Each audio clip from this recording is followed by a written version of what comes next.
Hey, everybody. This is Congressman Andy Ogles here. I just want to thank you for taking the time out of your busy night to join us for this teletown hall.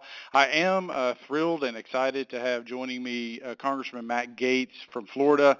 He's one of the conservative stalwarts. He was one of the 20 that voted to hold up the speaker's race until we got the rules package that we were fighting for, which allows us, he and I both, to offer amendments to cut spending and do some of the things that some of which we'll talk about tonight.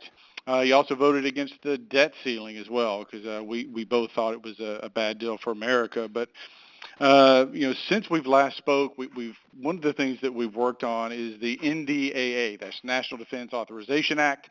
But part of that is Ukraine. And I have been outspoken as to Ukraine and wanting to know what's our mission statement there, what's the end game, what's our exit strategy. And so what I'd like to do is really just kick it off to my friend Matt Gaetz. Just so you know, he's from Florida. He's close to President Trump. They talk regularly. In fact, before getting my endorsement from the president, he was one of those folks that was regularly in communication. But that being said, I'll open it up to the Congressman from Florida, Matt Gaetz, just to talk about Ukraine and his position on it and why or why not Americans should be concerned. Matt? And Congressman, actually, I think we're still waiting on Congressman Gaetz to join in with us here very, very shortly. I think he's actually just trailing off from the floor. We'll get him on here in just a second, so we'll let you know as soon as he jumps on with us. Well, no worries. Well, I guess what we'll do is I'll just kind of go straight to the NDAA. And so in there, and what that does is, so we have this authorization bill that funds the defense, our spending in that realm, and it's something that we do annually. It expires at the end of September, so it's something that we have to do. So we put forward, the House of Representatives, our package before the Senate moves on theirs. Now keep in mind all of the good stuff that we did do in the NDAA, like we removed the funding for abortions and travel for abortions. We took out some of the transgender nonsense. We defunded the DEI. Just, again, all of the woke agenda that's infected the military under the Biden administration. What's interesting, by the way, is I was talking to some of the folks that have been here for a while, that under Obama, even Obama, and I'm no fan of Obama's, you didn't have this woke push as it pertains to the military. And what's happened, we believe, is that really the Bernie Sanders and that Elizabeth Warren wing of the Democratic Party has really been pushing these woke items into the military, which is, I have a concern that affects our readiness.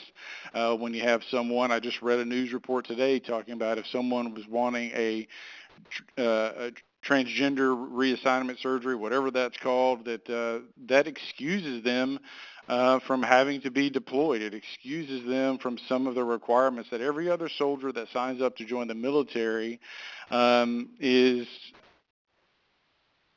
obligated to, hold up to it, be obliged to. So it's one of those, this agenda is clearly an infection by the Biden administration at a time when, and I would argue, and I think as we've talked to constituents across Middle Tennessee, specifically 5th District, that people are concerned about Russia and Ukraine. People are concerned about China and Taiwan, and quite frankly, the Middle East as well. But with that, a change of plans. Matt Gaetz is not on the phone. He's actually sitting next to me.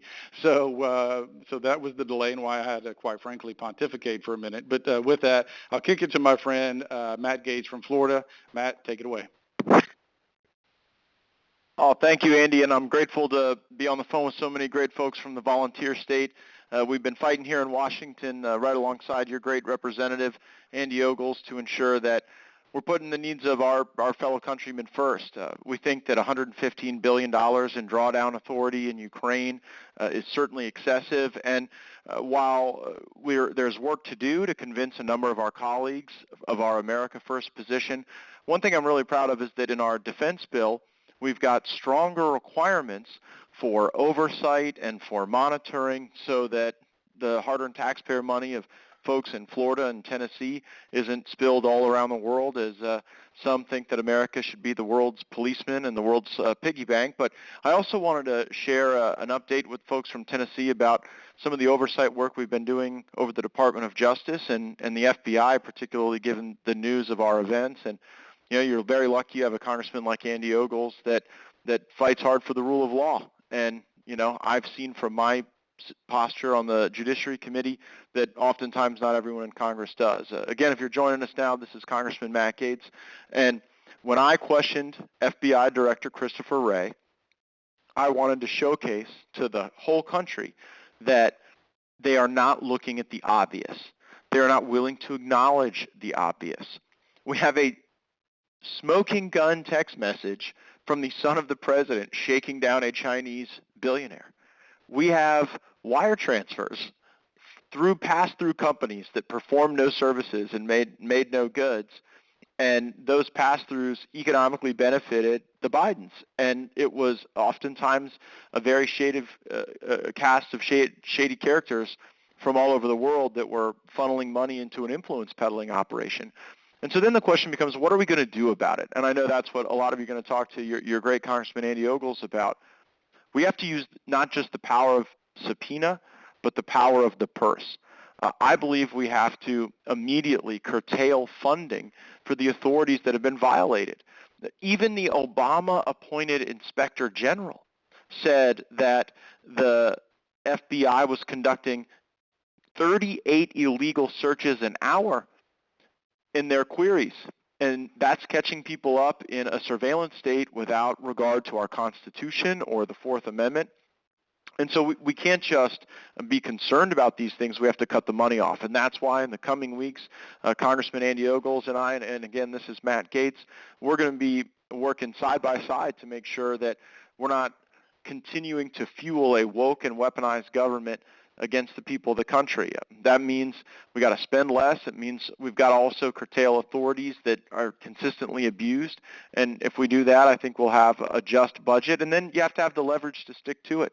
If you're listening to Congressman Ogles and Congressman Gaetz this evening, my guess is you're a highly informed individual, and we're in divided government. And what we believe is the best way to get to the best outcomes for all of you is to ensure that we start with the strongest position, the most reasonable and rational in a world that sometimes seems to be going a little crazy. And if we do that, then we'll be able to serve as a bulwark against some of the concerns about sending our money abroad inappropriately and then spending it at home in ways that don't comport with our constitutional rights. So I'm very grateful to the folks in Tennessee that you send Andy Ogles here to fight with us. Even though it's his first term in Congress, he's already gained a tremendous amount of respect from our colleagues here, and we know when the ox is in the ditch, Andy's not going to be answering to the lobbyists and the special interests. He's going to be doing right by the good folks in Tennessee, and I'm glad to call you a friend and a partner, and wish you a good teletown hall here going forward. Thanks, Matt, and just appreciate your efforts in your fight. Again, one of the things I want to go back to and talk about from my perspective in the NDAA is, I actually held out my vote till the very end, because one, I was the $300 million that we sent to Ukraine that without any accountability, because again, my question is what's the end game? What's the exit strategy? Is there a peace to path? If so, how do we get there? And those conversations, quite frankly, aren't really being had. And, those are your taxpayer dollars. Those are my taxpayer dollars. Now, I did have some amendments on the NDAA. I'm a big, supporter of Taiwan, and quite frankly, anti-CCP, and that's important to understand. And so, when you look at China in the grand context or the scheme of the world, their shipbuilding capabilities right now are now greater than ours. They are building up their nuclear arsenal. They are constantly, frequently, incurring into airspace and naval space of Taiwan, constantly kind of poking the bear, if you will. And I would argue that when China decides to make a move on Taiwan, they're not going to make the same mistakes that Russia's made in Ukraine. And I don't want to discount the threat that Russia may pose to the world. They are a bully. They do have nuclear capabilities. They've got a cadre of nuclear submarines that is a force to be reckoned with, etc. But compared to China, the sole existential threat to the United States of America is the CCP. We saw that during COVID with the release of the virus. We saw it with the disruption of our supply chains. You can go back to the balloon that crossed our country that quite frankly, was spying on Americans and military installations. You'll remember that that spy balloon that, by the way, first they told us it was merely a weather balloon, but it crossed through Tennessee. It threaded itself below, Clarksville, where we have military posted, above Tullahoma and near Oak Ridge. And so, it was able to take a snapshot of 3 of those installations. And then, of course, it moved east out to South Carolina where we shot it down. And so if you don't believe that China is a threat, if you don't believe China is the enemy, all you have to do is look at their actions, and their actions speak for themselves. So with that, I believe that when we have naval operations in the Pacific, that Taiwan should be invited to those. I had an amendment on that. And then there's a resiliency component to the NDAA, that National Defense Authorization Act, that pertains to Taiwan and their capabilities, and that's in there as well. And again, when you look at the over $40 billion that we've spent in Ukraine, both in support and actual dollars and equipment, Taiwan has ordered $19 billion worth of hardware. That's B as in Bravo, and we haven't delivered that at a time when we know China is on the move. And so anytime we're talking about Russia and Ukraine, which is important, I understand that, we also need to be talking in the same breath about China and Taiwan, because that is the moment. If China, the CCP, seizes Taiwan, the amount of chips, the high-tech chips that you and I use every day that are made in Taiwan is staggering. And suddenly that goes away, and it's roughly 92% is made, or of those chips are made in Taiwan. So suddenly the entire semiconductor industry is now dependent on China, even more than we already are, right? And so we've got to take a stand. We've got to be supportive of Taiwan. And so with that, I'll pause. I could kind of go on about the Russia-Ukraine conflict and some of the other things forever. But Grant, why don't we open it up to questions, and we'll just go from there. That sounds good. And if you do have a question for Congressman Nuggles, remember, press *3 on your phone at any time. That will put you in the queue to ask a question to Congressman Nuggles, *3. And if you press *6 at any time, that will get you signed up for our newsletter. *6 gets you signed up for our newsletter. *3 puts you in the queue for questions. And Congressman Nuggles, here's the first question out of the Spring Hill area from Sherry, is dealing with the impeachment topic in general, saying this: recently, Speaker McCarthy indicated that the impeachment efforts might focus on Attorney General Merrick Garland for mismanaging the investigation into Hunter Biden. Why are Republicans going after AG Garland as opposed to Homeland Security Secretary Mayorkas or President Biden himself? Well, that's a great question, and quite frankly, all of those are happening at the same time. And so, depending on the news cycle, obviously, you may kind of hear information on any one of those investigations. But I will say that I would expect that under Chairman Mark Green from Tennessee, he's the chair of Homeland Security, that Mayorkas would be the one that we would move on first. Obviously, that could change. You have Comer and the Oversight Committee, who's been working, digging on all of these monies, tens and tens of millions of dollars that have flowed from foreign governments into the accounts or, secondary accounts or accounts associated with the Biden family. I want to be careful how I word that, right? But this is one of those things, I'm like you. I'm ready to, I think there's clearly enough evidence that we could go ahead and impeach Biden. I'm ready to pull the trigger on that, if you will. But that being said, obviously that is under the purview of the chairman of oversight and or the chairman, Jim Jordan of Judiciary.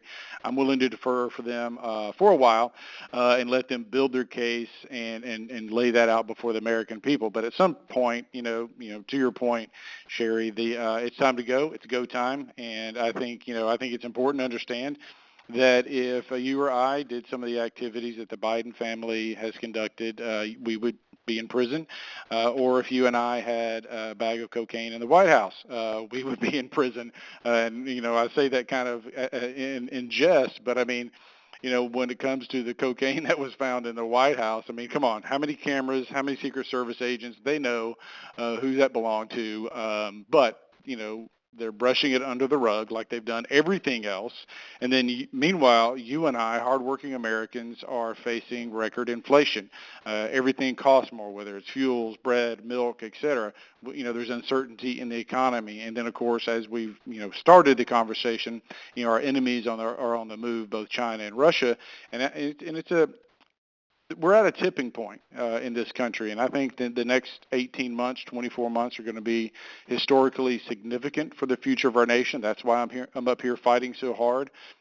While we've been authoring so many amendments on so many of these pieces of legislation, many of which we've been able to pass, and it's important to note that my ability to have 2 amendments on Taiwan or to offer amendments on the debt ceiling and so forth goes back to that speaker fight.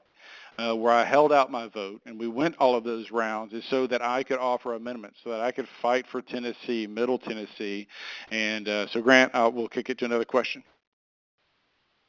Sounds good. Again, remember, if you want to get in the queue to ask a question, *3 on your telephone, *6 signs you up for the newsletter. Congressman, here's the next question coming out of the Mount Juliet area from Mark. A very simple one here. When will the FBI come clean, I assume about anything and everything, and why can they not terminate Christopher Wray? Well, again, another great question, and Gaetz, talked about that a little bit. And so last night I was on Talk Radio, is a syndicated show, but one of the things that I vented, frustrated, was that you have, and it's just not Christopher Wray. It's many of these alphabet agencies. So I'm on the Financial Services Committee that deals with the economy, deals with the banking sector and the stock market, et cetera. But so you have all of these regulatory bodies like the SEC, and this administration, they come to D.C. and quite frankly, they tap dance and they bring their dancing shoes and they do whatever they can to not answer questions, And so I think that's what you saw with Wray in Judiciary, is that he came with the intent of not really answering any questions. And so I'm with you. I'm frustrated. Obviously, kudos to Jim Jordan and Gaetz in particular. He grilled Wray, but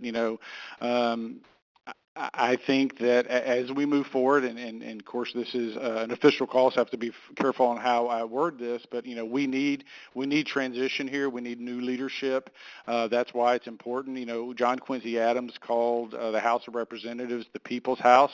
That's where the real work got done. That's where the debate happened. That's where we argued and fought. And so our job is to push back against this administrative state, and for Judiciary and Oversight, those 2 committees in particular, bringing in the FBI, continuing to subpoena, continuing to question, and quite frankly tie them up. The busier that Christopher Wray is, quite frankly, in committee answering questions, the less he's targeting you and I as hardworking Americans. And so it's important. And another committee that's doing some of this, in particular with MyOrcas, as it pertains to the border, is Mark Green's committee, Homeland Security. So, Grant?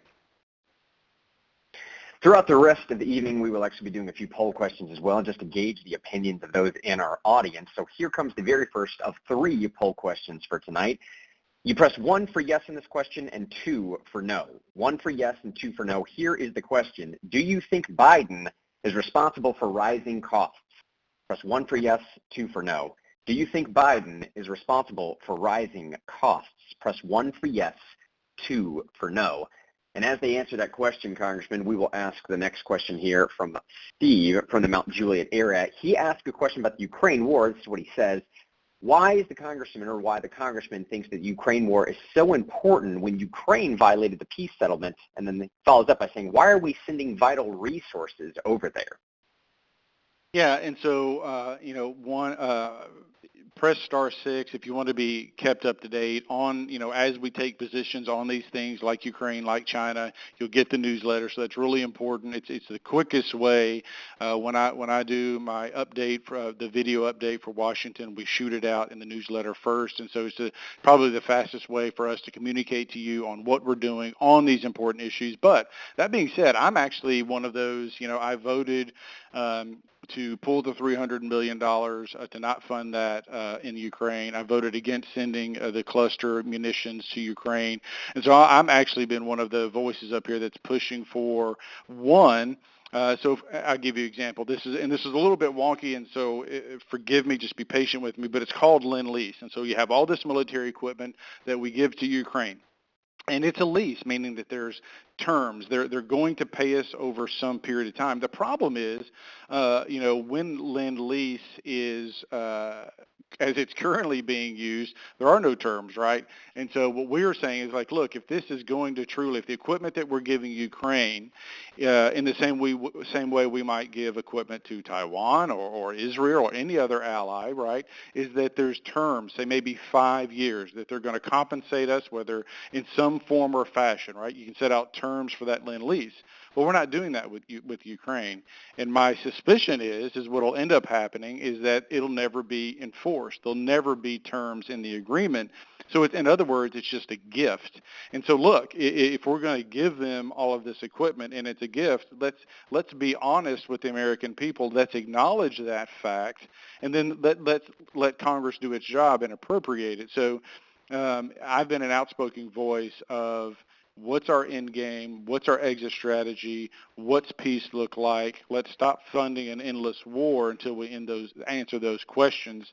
And all of that is juxtaposed or, in the context of we have this Taiwan problem that on the near term is going to be similar to Ukraine, I believe, where China is going to make a move. And I believe, again, I'm just as Andy here, Congressman Ogles, I don't think we're ready.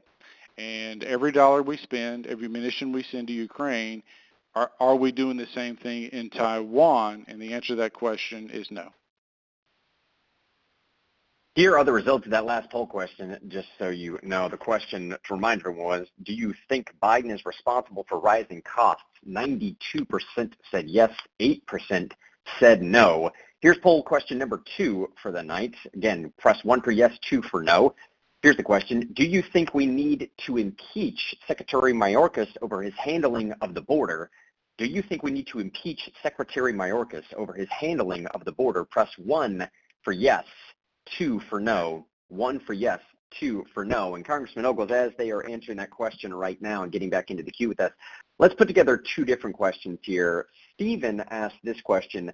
CCP's rhetoric has been that they are in war with us. What kind of urgency are we taking to secure our borders? And Susan asked a similar question as it pertains to an illegal immigrant in Franklin that was just confessed committing horrendous sexual acts with children of at least below the age of 9, almost sometimes, 9 to 17 in Franklin, Tennessee. With these things going on in district, what are we doing to secure the border, and do we have any chance of doing something this Congress? Well, so 3 things really to unpack there. As far as the poll question, absolutely Joe Biden is responsible. When you spend more money than the economy can produce by the way of all these COVID dollars that were just wasted, that was taxpayer money, by the way, it's going to cause inflation. So whether it's milk, whether it's eggs, the fact that the Biden administration is openly attacking and destroying our ability to be energy independent, that is intentional on their part. They've bought into the woke agenda. They want to be subservient to Europe and their green agenda. So yes, they're responsible for, or Biden, this administration is responsible for inflation as it is. Now, the horrendous crimes that took place in Franklin over roughly a 20-year period. That was done by an illegal. And just, again, another talking point of why we have to secure our border. And look, the immigration process as it is broken. We can all acknowledge and understand that. But we must secure that border. We must protect our sons and daughters. It is plain as that. I would be all for, I'm just going to stop there because I'm going to say something unfiltered. I'm so ticked off that this individual, this sicko, was let loose on our community, and all of the victims that we know about and the victims we don't know about will carry this for the rest of their lives. This guy needs to be executed. We need to expedite that as quickly as possible. And if they need somebody to volunteer to pull the switch, I'm happy to do it. This guy deserves to die. He is, anyway, I'm going to stop there. And I'm going to, on that note, on this topic, just say prayers to the families, prayer to those young boys. A child should be able to grow up and be innocent and play and be safe and go kick a soccer ball without some freako predator eyeballing them, and in particular someone who wasn't even supposed to be in this country. So with that, the CCP, when you look at the border, and again, going back to this conversation that we just had, we know over the last 6 months, individuals on the terror watch list have come into this country. They've been apprehended at the border. Now think about that for a minute. We are catching terrorists at our southern border.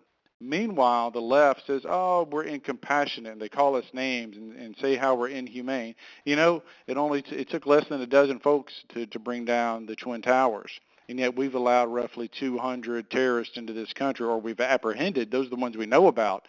And we've seen, to the point of this question, we've had a lot of Chinese nationals, quite frankly, of military age being apprehended at the southern border as well. So this isn't just people from Mexico seeking a better life. This isn't folks from Honduras or Guatemala who made the trip trying to provide a better life for their children, which I understand, by the way. That doesn't give them the right to do it. This is terrorists and this is Chinese nationalists. We've got a problem. We need to address it, and we need to shut that border. I had an amendment, by the way, sanctioning CCP, Chinese officials who were found to be complicit in the fentanyl trade from Mexico into the United States. So I, for one, am very aggressive against the CCP, looking for ways that we can push back and hit them where it hurts, which is in the pocketbook. Grant? Let's get our results of that last poll question. Just to remind you, the last poll question was, do you think we need to impeach Secretary Mayorkas over his handling of the border? 94% said yes, 6% said no. And just a reminder, if you want to ask a question to Congressman Ogle, *3 puts you in the queue. And if you want to sign up for our newsletter, *6 will put you in that newsletter. Congressman, here's the next question coming from Michael Johnson from the Hermitage area. He asks, what can be done to halt digital money system nonsense? I think he's referencing the central bank digital currency. Okay, so that is a great question. It's a bit of a wonky question, so kudos, Michael, for answering it, or asking it, rather. So there's two things. One, there's an amendment out there. Tom Emmer, who is the whip, has really been talking about this, kind of been an advocate against central bank digital currency. So if you hear the news talking about the CBDC, we're not talking about oils or anything. It's a central bank digital currency. But to me, and my position is that undermines the U.S. dollar. And so there's an amendment out there that prohibits the CBDC. I would argue that it doesn't go far enough. It doesn't stop the central bank from moving forward on anything they're already working on. So we've been working on an angle or an approach that would actually just shut the whole thing down, bring this conversation to an end.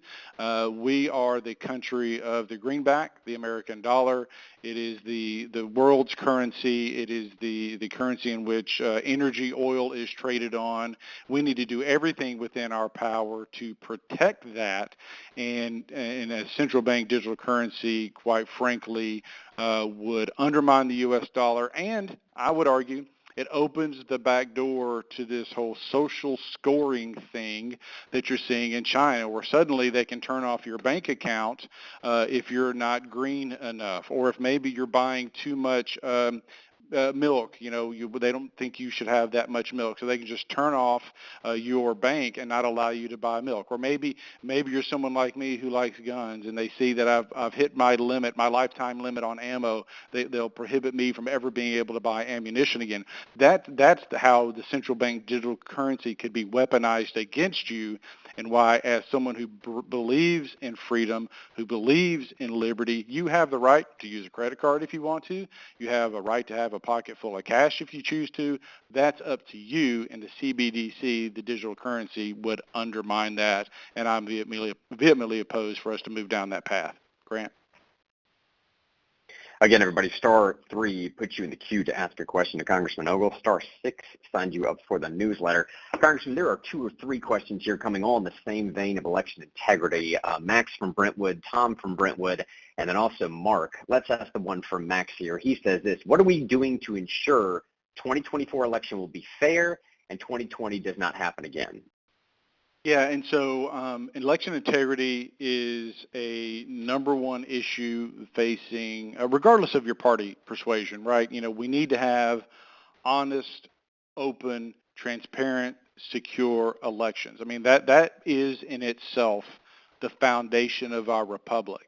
You have to have United States and election monitors going down into Africa and South America and these third world countries to monitor their elections, because they're wrought with fraud.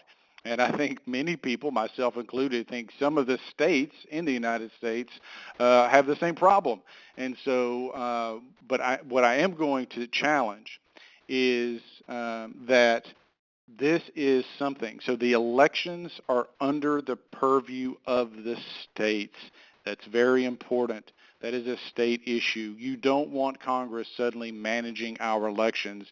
Once the camel of the Congress running elections, once the camel's nose gets under that tent, I believe that would undermine our republic. So to that end, what I think Tennessee should do as a conservative state and someone who should be leading on this issue is to acknowledge the fact that we've got to go back to a paper trail, that we've got to get away from these machines that can be hacked, that can be co-opted by the CCP, quite frankly. And so, but that's where Tennessee has to take action. And it's not just Tennessee, it's the conservative states. It's Oklahoma, it's South Dakota, it's DeSantis down in Florida, et cetera, et cetera. The conservative states. And I think a conservative governor could get together a cadre, a chorus of other conservative governors and say, this is how we're going to address this. And quite frankly, if they don't, you're going to hear this nonsense out of D.C. of us doing it. And let me tell you, you don't want, think about it. Do you want Joe Biden managing the election in Tennessee? Do you trust Joe Biden to manage the election in Tennessee? The answer to that should be obviously no. Do you trust Kamala Harris, Bernie Sanders, Elizabeth Warren, Mayorkas, Christopher Wray? Do you trust anyone in this administration to have input on how Tennessee runs its elections? The answer is not just no, it's H-E double hockey stick no, and so that is the answer to that question. Now, we have to be patient and we have to be loud. We have to convince other states to go along. But again, this is really an important state issue, and I can't underscore that enough. I'm going to be loud and proud as to where I'm at on this issue, but we've got to get Tennessee to lead on this issue at the state level. Ladies and gentlemen, here's the last poll question of the evening. Again, press 1 for yes, 2 for no to these poll questions. Here's the question. Do you support America funding the war in Ukraine? 1 for yes, 2 for no. Do you support America funding the war in Ukraine? Press 1 for yes and 2 for no. And Congressman, as they are joining us back on here after taking that poll here, let's go to a question from Rick from Franklin area. He asked a question that essentially says, what do you think of the military's woke agenda, abortion, and the like, and Republicans trying to fight against that? Well, I mean, it's again, we kind of talked about that a little bit, at the beginning of this. There is no room for the woke agenda in the military, right? And especially when we know that it is impacting our military readiness. And again, I mean, if you join the military with any illusions as to what the mission statement of the military was, I'm sorry for that. But if you want to join a woke military, move to Canada. We have to be the dominant predator when it comes to the military, when it comes to our economy, when it comes to supply chain, when it comes to production, and allowing this cancer to infect and spread in our military is going to, quite frankly, destroy this country. And these generals, and by the way, under the Trump administration, the previous administration, there was a plan to eliminate protections for, lifetime bureaucrats in the D.C. establishment so that you couldn't get here and, as an activist, if you will, and basically wait out your time, get into the upper echelon, and then be protected, and then infect our military with these types of policies. It's Congress's job to run the country. It's quite frankly our general's job to run the military, not woke bureaucrats, and that's what you're seeing with it, whether it's the abortion or the transgender, the DEI, the sensitivity training, all this other stuff that's going on in our military right now. Look, I mean, you see recruitment, and forget about politics for a minute, right? Let's look at the facts. Right now, in the United States of America, recruitment amongst the branches has fallen to Vietnam-era recruitment levels because the morale in this country as it pertains to the military is so low. And that is, again, a direct, intentional attack by the Biden administration against our women, our children, our sons, our daughters, those who are serving in the military, who love this country, who want to fight for this country, who want to defend this country. It offends me. But to your point, we've got to push back on all this woke agenda, which, by the way, is what the House did in the NDAA, the Authorization Act. My guess is the Senate will strip a lot of that out when it comes back. But there's a fight to be had there. It's a fight I'm willing to fight. And we have to do so on behalf of our soldiers. Here are the results to the last poll question of the evening. Again, the question was, do you support America funding the war in Ukraine? 83% of people said no, 17% of people said yes. And Congressman, it looks like this might be the last question we have time for this evening, and it's kind of in the vein of the NDAA you just mentioned, but a little bit broader. This question here says, some outlets have reported that last week's National Defense Authorization Act was one of the most conservative annual defense bills in recent memory. However, others are saying it did not go far enough. What is your honest opinion about whether Republicans did a good enough job of fighting for conservative principles in that bill and every other bill going forward? Yeah, and so two things. One, or a couple of things. One, I want to thank everybody for being on the call.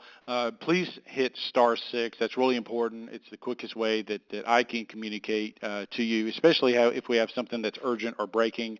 And then I do this little video. It's called What's Up in Washington. We shoot that out by way of the newsletter. When it comes to the NDAA, yes, it was arguably the most conservative NDAA in recent history. But that being said, I agree. I think we could have gotten more. I think there could have been more to, secure our country, secure the border, to push back against asylum. I think there was the opportunity to hit pause on funding for Ukraine, unless that there was some sort of mission statement or, again, what's the exit strategy? I think every American wants to know that. Okay, you're spending our dollars. You're using our equipment.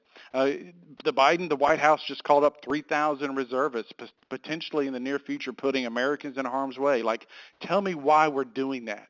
That's a legitimate question that I want to know, and I'm guessing everybody on the call wants to know the answer to that question. And so before we spend any more money there, send any more resources there, let's answer those questions. And so you have people like myself fighting for that. And this really gets back to that word, accountability, right? Whether it's national defense, whether it's the debt ceiling, whether it's our children in schools, it gets back to that word of accountability. That is American taxpayer We have an obligation to be accountable to the taxpayer and to articulate to you how it's being spent. And quite frankly, if you were to ask, I think, someone in the military as to what the end game is, what's our exit strategy, it can't be articulated today, and that is a problem. We saw that in Afghanistan. It was a war that went on for 20 years. There wasn't a clear articulated mission there.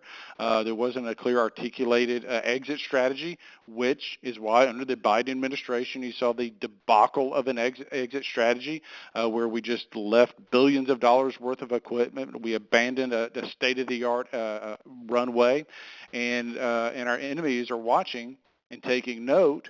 And then I think, again, there's an argument to be made because of those failings, because of that failed withdrawal from Afghanistan, we now have this situation where Russia's advanced on Ukraine, and how I believe we're going to have a situation where China is chomping at the bit to advance on Taiwan. And so, yes, we're fighting.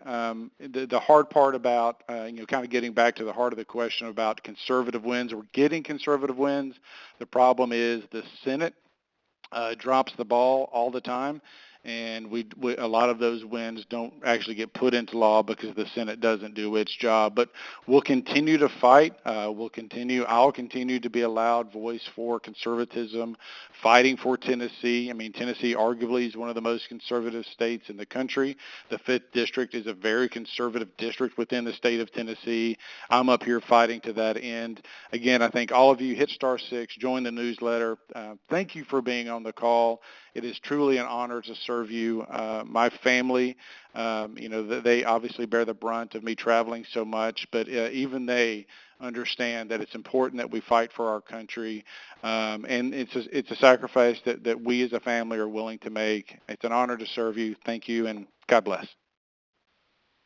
And if you want to subscribe to that newsletter still, but you have not spoken to a team member yet, please stay on the line and leave a message. One of the team members will be with you shortly. I mean, we want to sincerely thank everybody for joining us for tonight's Town Hall with Congressman Andy Ogles. If you did sign up for the newsletter, make sure to check your inboxes at the beginning of each week for updates on everything happening in D.C. and Tennessee's 5th Congressional District. We look forward to speaking with you again very soon, and good night.